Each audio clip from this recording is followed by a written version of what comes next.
Hello and welcome to EPR with your favorite environmental enthusiasts, Nic and Laura. On today's episode, Laura and I talk about horror movies. We talk to Antal Borcsok about Tela Reef, living with purpose, and a unique approach to conservation. And finally, corals do a lot of great things for us, including protecting our beaches from damaging waves and flooding. They also support about 25% of all life in the ocean, which is really, really cool. So it's one of those things we don't think about a whole lot, but they are extremely valuable, not just to us, but to everything in the ocean. So how about that?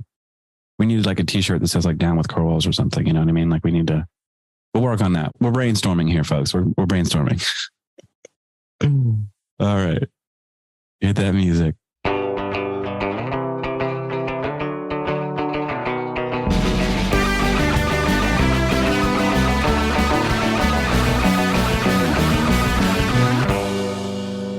NAEP will be hosting its advanced NEPA training virtually on August 23rd from 8 a.m. to 4:30 p.m. Eastern Time. This workshop will benefit those professionals who work in related natural resources disciplines, who work with federal land management or real estate transactions, federal agency projects or permitting, and transportation or other infrastructure projects with a NEPA review component.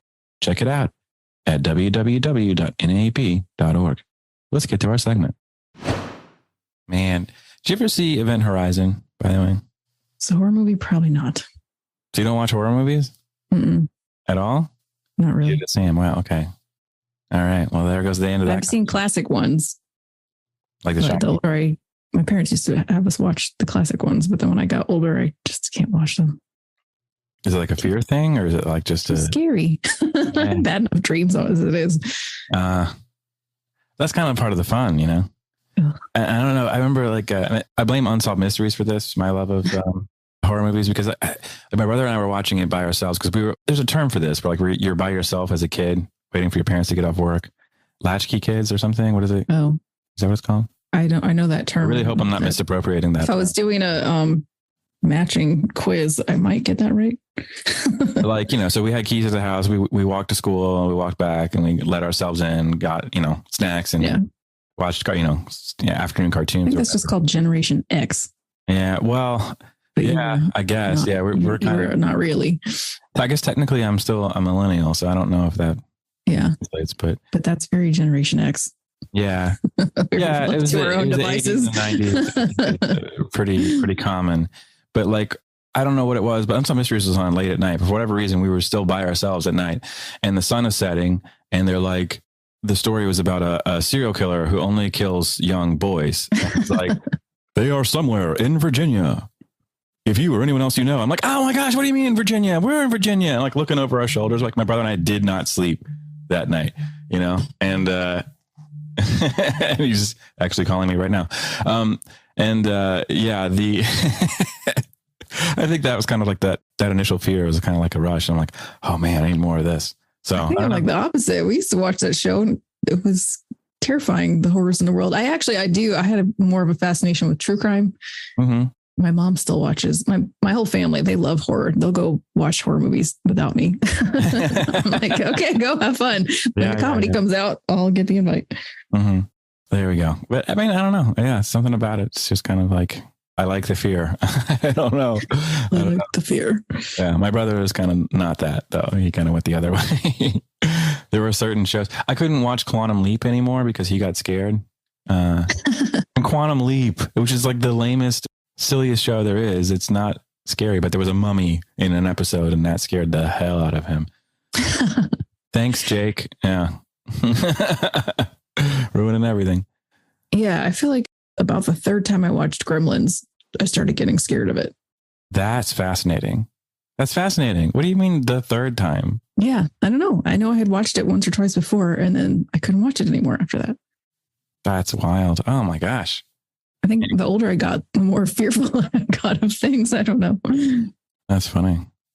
Well, Key and Peele, that's, again, I'm dating myself. It's a bit old, but they did a skit about Gremlins 2, which is just brilliant. Oh, I haven't seen that. It's the weirdest movie sequel ever. And it's just and that's what the whole bit makes fun of. It's just literally random ideas being thrown out, get put in the movie. It's bizarrely different from the first one. For whatever reason, they decide to like, well, what if we have a vegetable gremlin and a bat gremlin, and right? A girl gremlin. I've seen it. I remember. Yeah, it is weird. A brainy gremlin, and it's just like, whatever. Yeah, no ideas are bad, and they just they get dumber and dumber. But yeah, I don't know. Yeah, it's kind of like I like Amityville horrors, and of course, it's like the based on true events kind of horror movies you can handle. Maybe like more ghosty. I don't know, but I don't like The Exorcist or something. Yeah. Yeah. But witches are much more acceptable and tolerant than just like full on like Scream type stuff, Right. Yeah. I mean, I like them all for the most part. The ones I don't like typically are like the ones that are like artistic horror movies. But sometimes you can get a good balance. Like Midsommar is a good example of that, like where it's a bit artsy, but it's also really good. But like, what is it? My friends and I joke, there's a movie called The Witch, but if you look at the lettering, it's 2 V's instead of a W. So Vavitch is how people love that movie. I didn't think it was very good. It's not great. I don't know. Sam is shaking her head, but I don't know if it's because she likes it or hates it. She likes it or hates it. It was just okay. But like Peter really liked it. And I'm like, why? It's boring, first of all. Yeah, it was just okay. Very boring, which is usually what artsy means. But let's I'm kidding. But no, it was just a very boring movie. So I do not recommend that. But yeah, there's been lots of good ones. But yeah, Midsommar is pretty good. And people really like Hereditary. I honestly haven't seen it yet. I keep hearing really good things. It's the same director, I think. But yeah. I'm so not even in that world. The newer ones I've never even heard of. Yeah. I mean, I'm telling you all this. You're never going to watch any of these. Yeah. No, I won't. But maybe somebody listening would. Yeah, we'll do a Friday night just for Laura, and we'll see. We'll just stop when she's done. We'll watch Flowers in the Attic and The Omen. But not Hellraiser or Exorcist or any of that. And yeah. Even zombie movies I can't do. They give me anxiety. Really? Oh man. Yeah. Warm Bodies was about as that's cute. I did watch that, but it was cute. Yeah. But I couldn't watch the one, Nicholas Holt's great. I might have to edit this part out.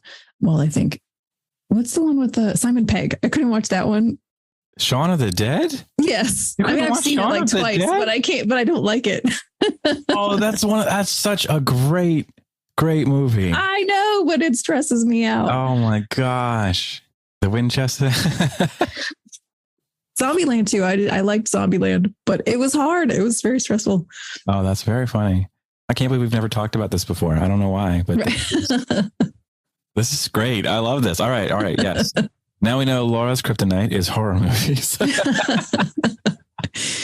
Yes. And if it's anything to do with like a paranormal demon that comes out from under your bed, I'm out. Yeah. Oh, no, man, was it Insidious or whatever? That one, that was good. I used to have to sleep with my feet. I still do. Actually, if my feet hang off the bed, or even if they're like sitting on the floor and there's space, my brain will picture like something coming out and grabbing them. Yeah. So it's the shark surfboard thing, Yeah. It's kind of like, so I can't watch those movies because it feeds that part of my brain. Oh, that's very funny. I mean, I totally understand it, but I didn't know. That's great. All right. That's a perfect spot to end. We should and get to our... Let's not let anybody know how more crazy I am with that. There we go. Perfect. Hello and welcome back to EPR. Today we have Antal Borcsok, the co-founder of Tela Marine, a free aquarium that works on protecting the Tela Reef in Honduras, on the show. Welcome, Antal. Hi. Nice to be here, and thank you for inviting me. So let's start with Tela Marine. I know it's a tough question to ask you. So what is it? What do you do? And what are you trying to accomplish?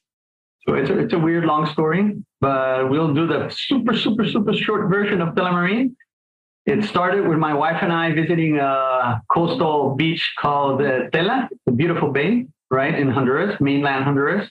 We decided that we wanted to get married here. Then we decided we wanted to live here. We took over a business here. Then we learned how to dive here. We went diving to the places that the fishermen call the rocks. And we thought, these rocks look pretty good. They're very good looking rocks. And we didn't know much about it. It was the first time we were diving, right? Obviously. Right. So we went to see the good looking rocks a lot. And then we called a couple of friends that we had back in the Bay Islands, Roatan, Jamie Maiton, and Ian Drysdale from Coral Reef Alliance and Healthy Reefs for Healthy People. And we told them, we have some pretty good looking rocks here. They're coral. Maybe you want to come see? Yeah. They came. They were going to teach us a method for monitoring the reef that's called Atlantic Gulf Rapid Reef Assessment, AGRA. And we did all the academic stuff and learning the names of the corals in the office and everything. Then we took them to the ocean. And as soon as we got there, they started taking pictures and they forgot about us. When we got out of the water, they say, this is amazing. This is the best reef we've seen in all the Mesoamerica and Caribbean area. The coral coverage is crazy. The amount of diadema and diatom is crazy. Everything is crazy here. And we said, oh, well. And they said, do you have more of this? Just different places where people go fishing. So we started finding new reef all the time, and we're still finding reef all the time right now. And we had some contact with the mayor office because our business had been running for a couple of years. So we went in trying to get a local law passed to protect it, and municipal law. Then we went to the EPA, the Honduran EPA, ICF it's called here, and we got a law passed through the EPA. Then we went to Congress, and in 2018, we became a full-fledged marine protected area, and we were designated co-managers of the marine park. We were the first private entrepreneurship to be designated a co-manager of any type of park in Honduras, which makes sense because private entrepreneurships probably should not be co-managers of marine parks. So in this case, we got that privilege and responsibility. So that's how we came to be. And in 2018, there was this, when the reef was being declared a marine protected area, there was this Chinese company that wanted to they were looking for iron ore, the banks of the Rio Leán, the Leán River, that flanks us on our east side of the bay. And winds and currents come from the east usually. So if this would have happened, they were promising about, I think it was 60 jobs. If this would have happened, we would have had huge amounts of sediment that would have run off into the reef and would have destroyed it in 1 year. We lobbied to stop it. We barely were able to, although there was a lot of help trying to stop it. But we realized that we couldn't use the reef as a reason to stop it. And the main reason was that nobody knew there was a reef there. So it was very difficult to protect the reef that nobody knew existed. Right. So my wife and I decided that we had two things that we could do: try to take everybody to a reef, which sounds insane and very difficult and very expensive, or bring a little bit of the reef to the people. And that's exactly what we did when we opened our first mini aquarium, and then we moved our aquarium to roadside. Right now, we're on the main highway that goes all through the north coast of Honduras. And we became, in 1 year, the most visited tourist attraction made by man, obviously not like a natural tourist attraction, but tourist attraction in the country after the Copan ruinas, the Mayan temple ruins in Copan. Wow, that's really, really cool. Wait, so did you start diving in Honduras? Is that the first time that you did it? We started diving here in Tela in Honduras. And the first thing that it's very interesting because the first people that came here to teach me about nature and everything was Janie Meinton from Coral Reef Alliance. And she made me a coral buff. So I'm the type of person that's diving and don't see big fish. I don't care about fish. I don't care about turtles. I don't care about any of those.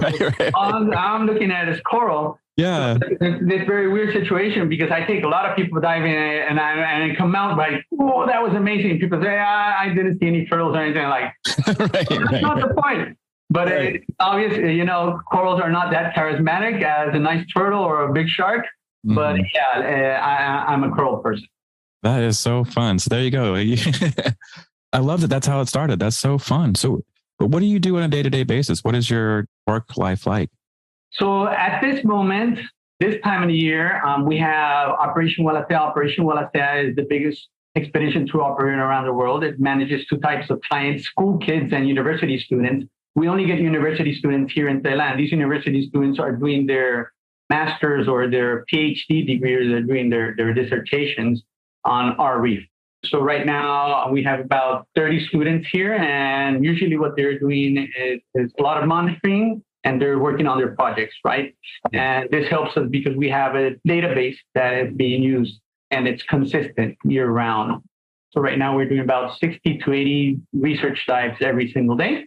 And this will end by mid-August. And then we do less monitoring, but we keep on doing monitoring the rest of the year. And then we have the rainy season.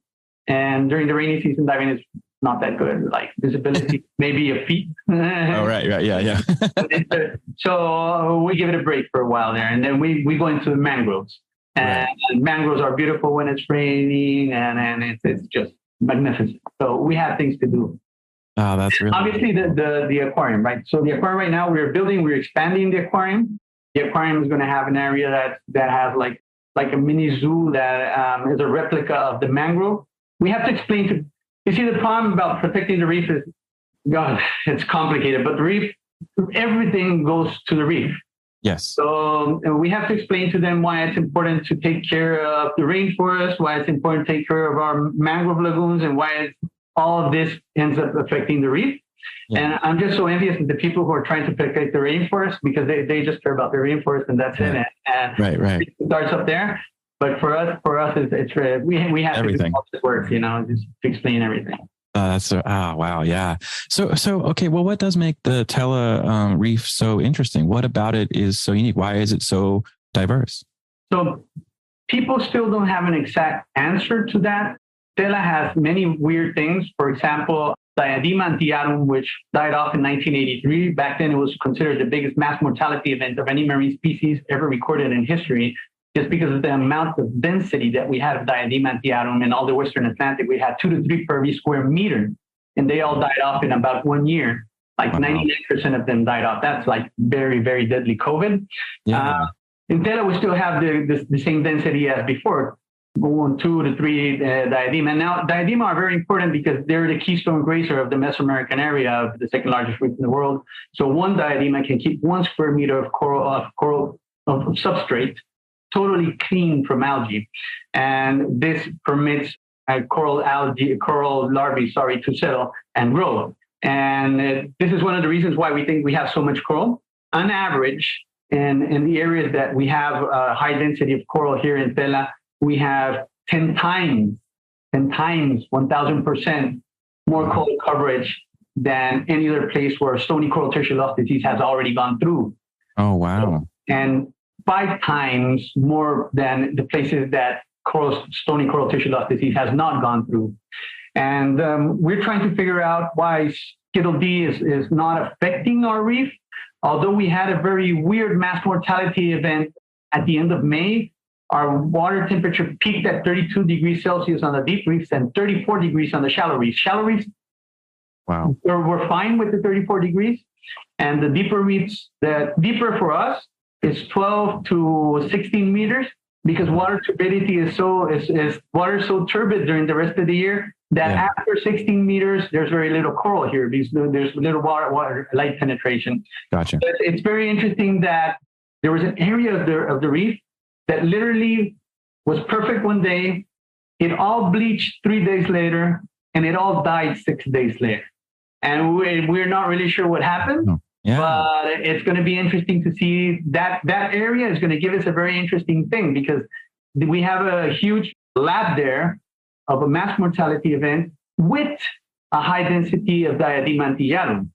Yeah. So we're going to see the difference between how a reef recoups with Diadema antillarum and how reefs recoup without Diadema antillarum in other places.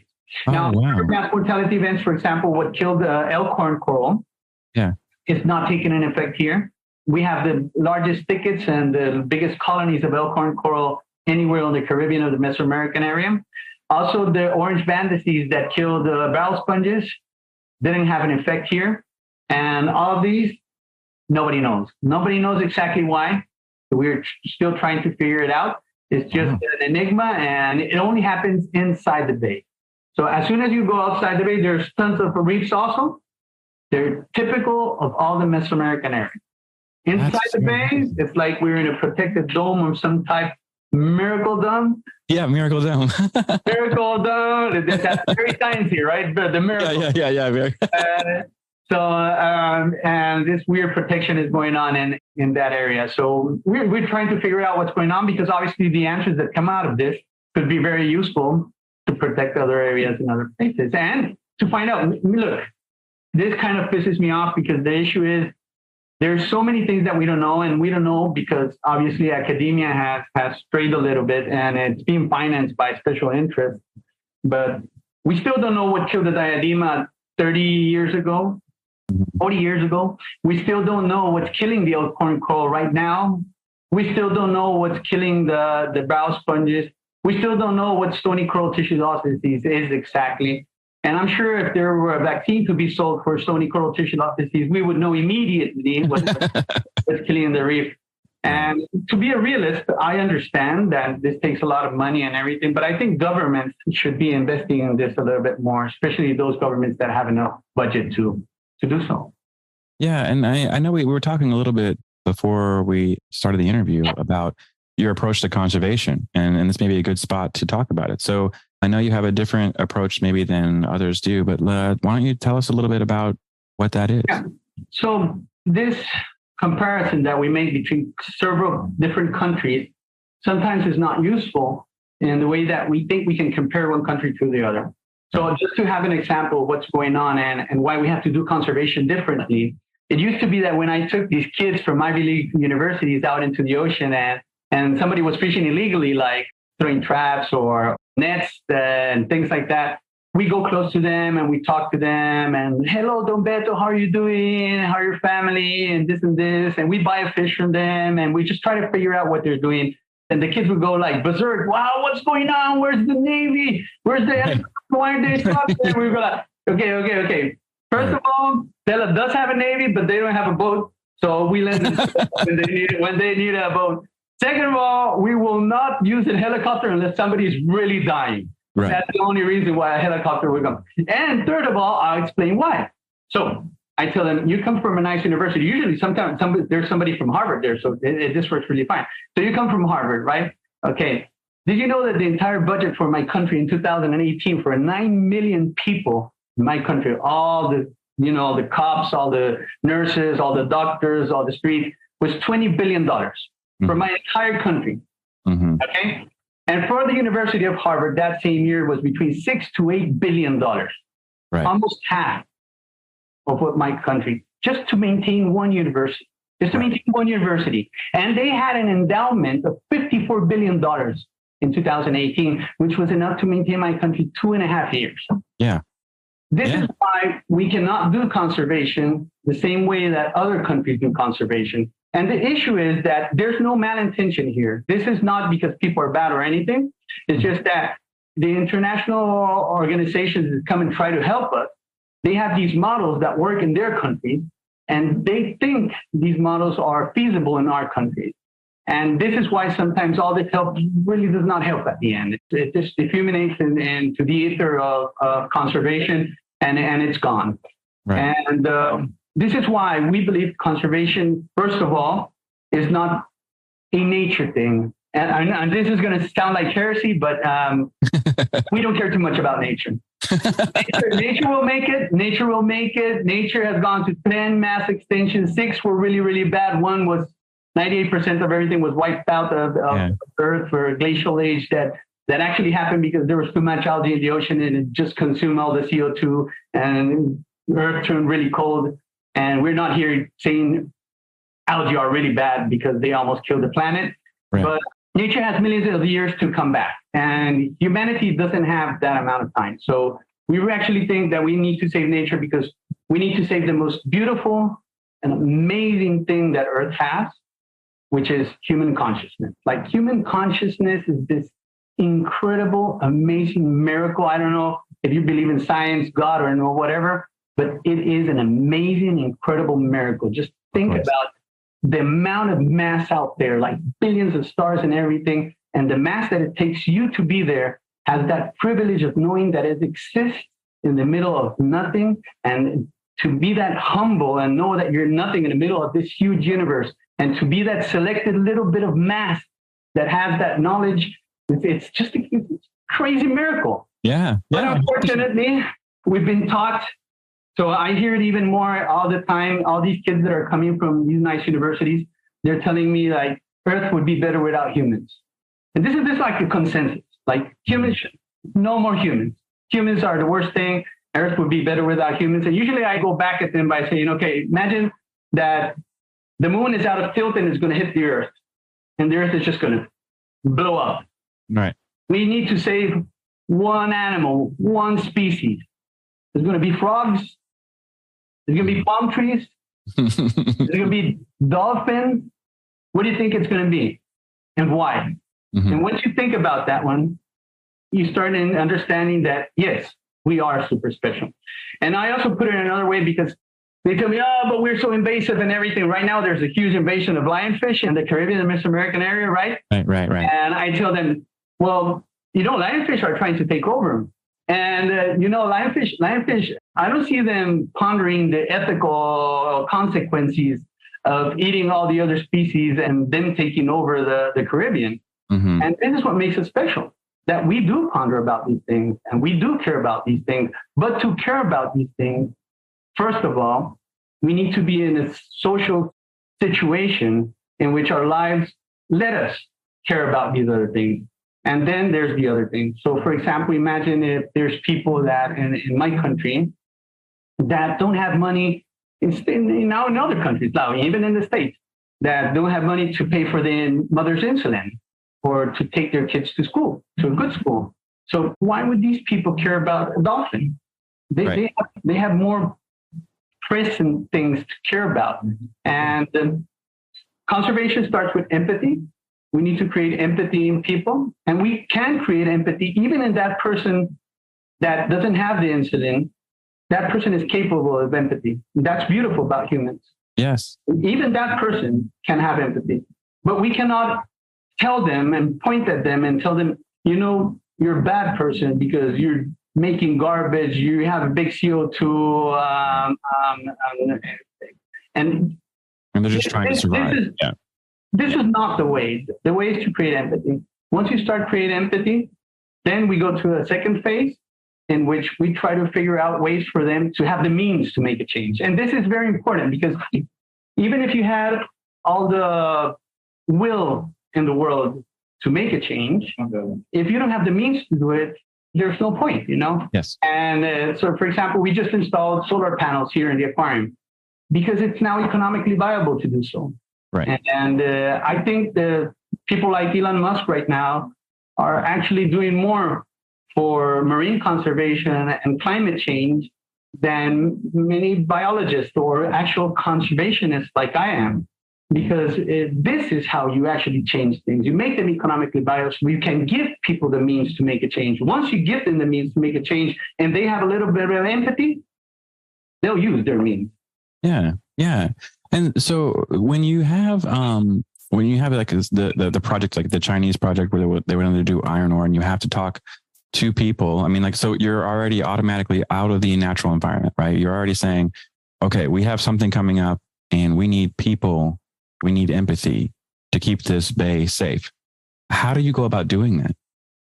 So the actual story we have to tell them is, look, you can make a quick buck with this Chinese mining company, or you can make a lot of money on the long run by using this beautiful natural resource that you have here and using it properly.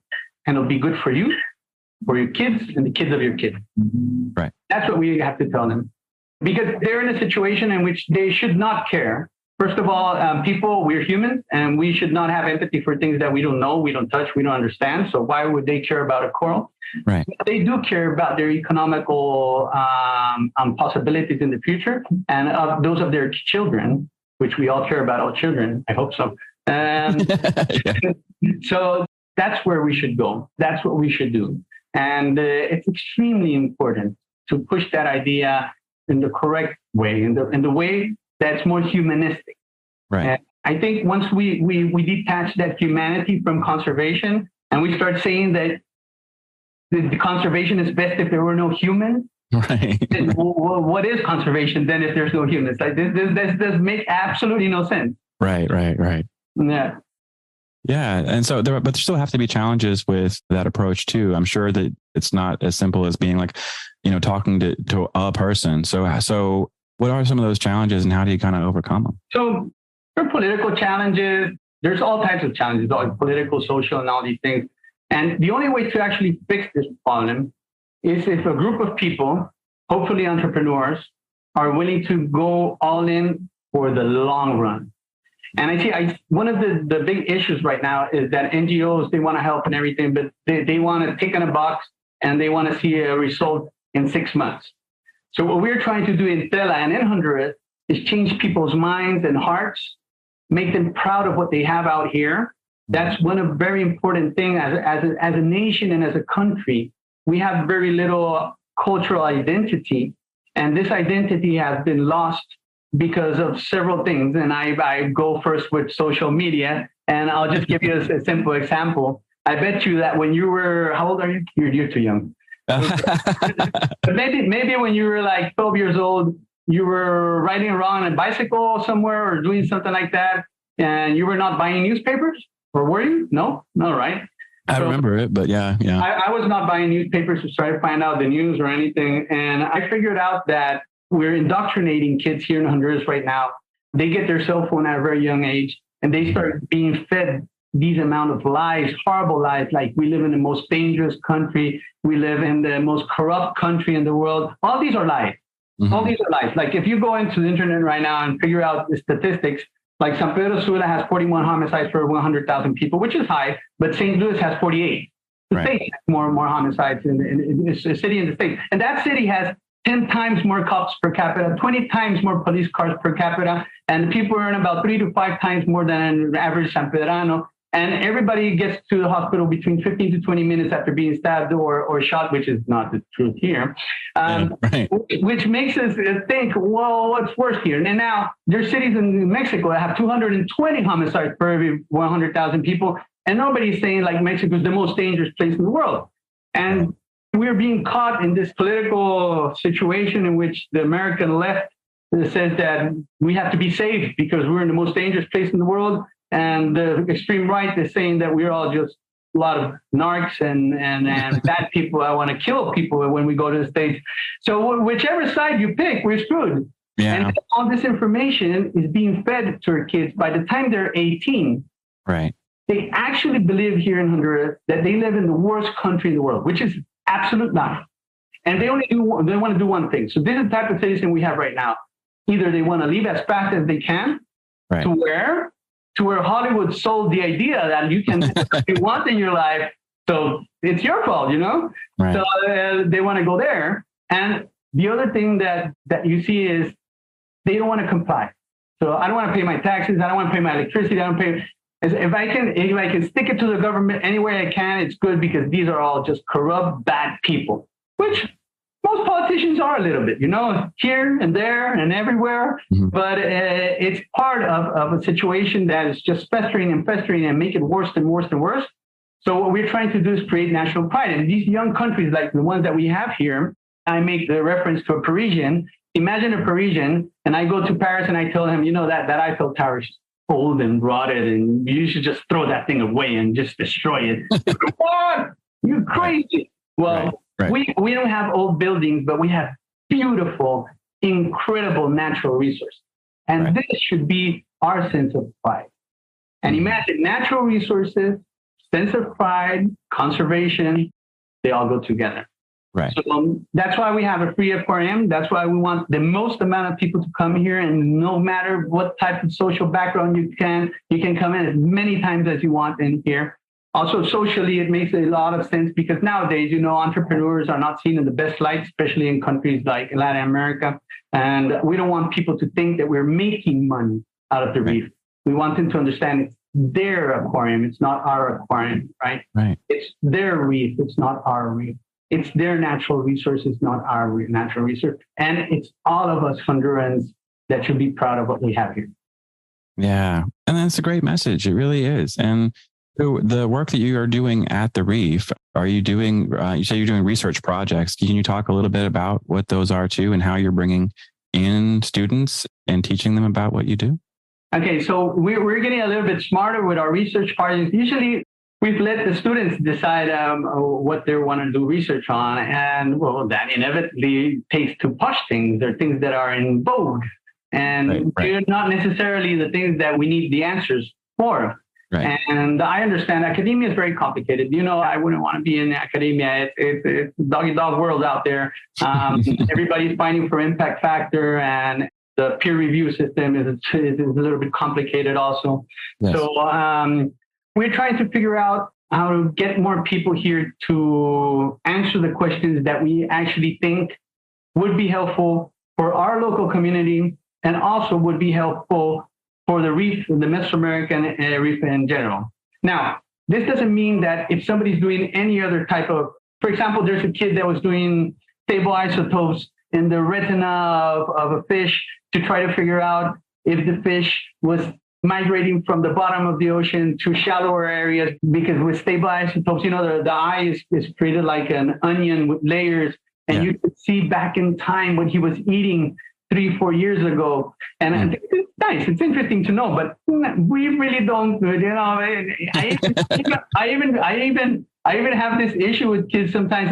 Is lionfish still an invasive species? Is there any possibilities we can get rid of it anymore? And if not, when do we stop calling it an invasive species? 100 years from now, 200 years from now? I'm not really sure anymore. But the thing is that it does make sense to, but because we have a lionfish project every year, we are doing lionfish monitoring stable every year. We do lionfish culling, so we take out their stomach contents, we figure out what they're eating, we take out their fat, we weigh it to see if they're getting fatter or thinner, we sex them, and so we do all this work. Yeah. And that work is what helps us even more, because you need to have that stable baseline to figure out if somebody's doing something wrong or something weird is happening to your reef. And this is what's missing in many, many, many places, because it's so expensive to do it, especially in the ocean, It's so expensive to go monitoring every single year. So trying to get that baseline so that when some crazy, any type of company comes do a mining venture, we can actually say, water clarity or turbidity was this before, and it is this now. The amount of sediment was this before, and this is the amount of sediment now, and it's triple. And now that's how it's helping right now. Yeah, so you're basically establishing baseline information so that you can see when there are changes. And we wish we could do more, because we need a little bit more. Like water quality is a big issue, and it takes a lab, and it takes a lot of things that are more expensive that we don't have here, and nobody is actually looking at from the academical perspective. So these are some things that we cannot make a kid from Harvard or Opal monitor every single year. So we have to figure out how to do it ourselves, which we haven't yet. Right. So is that like, so do you have long-term goals then? Is that like one of the things you would love to do and you are working towards this? Yeah. The water quality, we have 100,000 people living in Tela, and we don't have a water treatment plant. Oh, so wow. This is one of the incredible things. So it's all these bacteria and everything are going straight into the bay, and the corals are thriving. Right. These are things that make no sense, but this is what happened. Obviously, everything has a maximum level of and you can see that the closer you get to the mouth of the rivers where this waste is coming out of, the more you see mortality. So there is a problem. Yeah. Also, it's a human problem. This is the beach that's most visited by all Hondurans every year. So we are the most visited beach town in all Honduras. And millions of people bathe on these beaches. And these beaches are not bathable if you would go like 100% looking for top-notch quality water. Right. Which is funny. I used to live in DC, and there's the rivers up there also have really big problems with fecal coliform. It's just in the water. Exactly. For dozens of miles. It's wild. It is wild. But you never know just looking at it. You hit it right on the Yeah, exactly. A little bit not nice. So, okay, well, if people are listening to this and they want to help contribute to the conservation efforts that you're doing, what would you tell them? So we just created a foundation that's called the Tela Marine Foundation, because we had never received any contributions and we will never receive contributions from the government, local Honduran government, not because we don't want the government to be involved, but because politics have been tribalized in our country. So people are from one tribe and they you know how they are. And yes. I guess it's the same in the States right now. Yeah. Yes. The issue is that if you get a little bit of help from one side, then you become that side. Right. And then your message has been politicized. Now it's the red side conservation or the blue side conservation. So we cannot take money from the government. But in the expansion that we started doing right now, we figured out that usually my wife and I use all our money and put it back into the aquarium and these types of nonprofit ventures. But we think we'll go broke on November if we don't start figuring out different ways to make money. And that's why we're building a larger gift shop. And I think that'll fix that problem out. But if we want to continue expanding and making the free area of the aquarium larger and bigger and better, it'll need more employees, it'll need more staff, it'll need more electricity, it'll need so many more things. So that's why we decided to create a foundation. Now, having said that, we don't want to ask for money like typically people do. We don't want to ask for money and nobody knows exactly where that money goes. NGOs right now have become these massive administration money suckers in which most of the money goes into the administration of the NGO and all these top brass people, and it doesn't go actually in the work. Right. And so we're still not asking for money because we want to create these systems in which people can actually go see exactly how their money is being spent. Right. If you want to write to us, you can at coral@telamarine.com, coral@telamarine.com. But for now, no donations until we figure out a way to actually ask for money from anybody and tell them this is exactly how we're going to spend it. And you can come here in Honduras at any time of the year and you'll see how your money is being spent. Very cool. That's exactly what we want to do. That's very, very cool. And I appreciate how you're doing that. And that's really, really neat. And, it's funny. You have to, so we do a couple of things on the show that we love to do. Like one of them is a segment we call Field Notes, where we ask people to talk about memorable moments being out in nature. And you have to have a couple of good stories, even if it's you getting, you being out on the coral reef and you're like, oh, you're looking at your air tank, whatever it is, you have to have a couple of great stories for us. So do you have one or two that you can share? Well, finding a manatee by surprise was a good one. Yeah. It scared the bejesus out of me. But I was doing a transect. Actually, I was monitoring, and I just looked to the side, and the manatee was looking at me like, "What are you doing?" He was so. And I got so scared that the manatee scared off like a scared dog, and he just went away. Oh man! That was a good one. Also, taking people diving when there's zero visibility. Oh yeah. And I the first time I took the people from Operation Walasan, there was maybe 1.5 feet visibility. So I was grabbing them by the hand and taking them as close as I could to the corals. Oh, and wow. actually, at the end, they had a very good time. And we maybe covered, 4 square meters of reef. But just being able to take all of that away from you because you can't see it anyway. Right. Concentrating in that small space, you realize how much you're missing every time you're diving. So, that's very cool. That's the type of thing, the big and the small.